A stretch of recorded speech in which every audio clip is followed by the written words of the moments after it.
Assalamualaikum semua. Kembali lagi di channel KKN IKDR TB kelompok 85. Di video kali ini kita akan membahas mengenai kingdom lantai, terutama tentang tumbuhan lumut atau bryophyta. Kingdom lantai atau dunia tumbuhan sering kita jumpai dalam kehidupan sehari-hari, mulai dari tumbuhan tingkat rendah sampai tingkat tinggi, seperti contohnya tumbuhan lumut, tumbuhan paku, dan tumbuhan berbiji.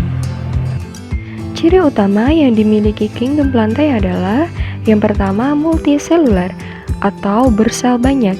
Artinya tumbuhan dapat kita lihat dengan mata telanjang. Yang kedua, eukariotik atau mempunyai membran inti sel. Yang ketiga, berklorofil sehingga bersifat autotrof, artinya mampu membuat makanan sendiri. Yang keempat, mempunyai dinding sel yang tersusun atas selulosa, lignin, dan pektin. Yang kelima, bergerak secara pasif, artinya bergerak tanpa berpindah tempat dan dapat terjadi karena adanya stimulus atau rangsangan.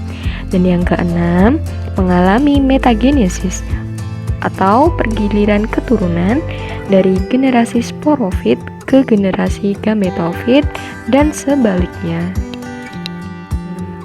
Kingdom lantai berdasarkan ada tidaknya pembuluh dibagi menjadi dua kelompok, yaitu non-tracheophyta yang berarti tumbuhan tak berpembuluh dan tracheophyta yang berarti tumbuhan berpembuluh.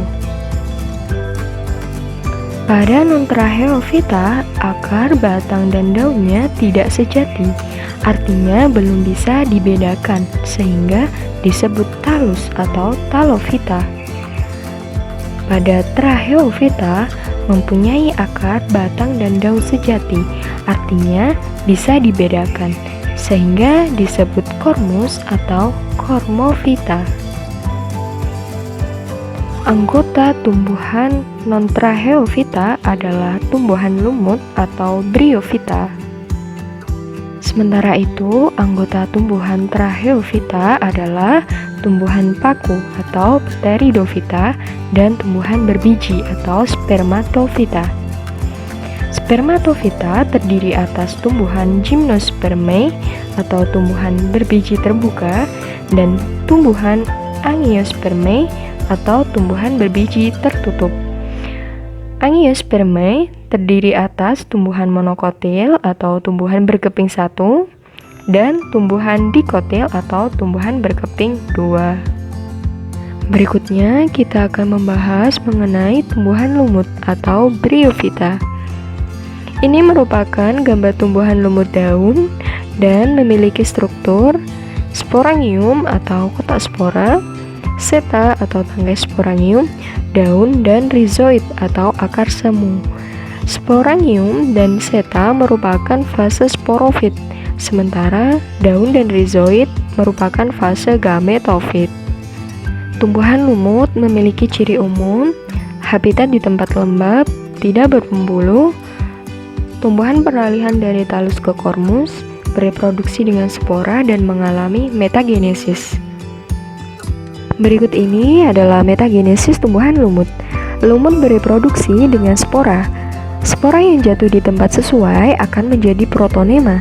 Protonema tumbuh menjadi tumbuhan lumut yang memiliki antheridium atau alat kelamin jantan yang menghasilkan sperma dan archegonium atau alat kelamin betina yang menghasilkan ovum. Kemudian terjadilah fertilisasi dan terbentuklah zigot. Zigot tumbuh menjadi embrio, selanjutnya berkembang menjadi sporogonium yang memiliki sporangium. Untuk memudahkan mengingat metagenesis tumbuhan lumut, kita gunakan ramal ZES. Ra adalah spora, Ma adalah protonema, L adalah tumbuhan lumut, tanda strip adalah alat kelamin tumbuhan lumut, yaitu antheridium yang menghasilkan sperma dan archegonium yang menghasilkan ovum. Z adalah zigot, E adalah embrio, S adalah sporogonium, dan S lagi adalah sporangium.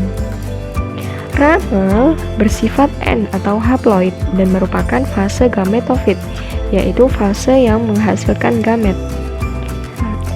Dan zes bersifat 2N atau diploid dan merupakan fase sporofit, yaitu fase yang menghasilkan spora.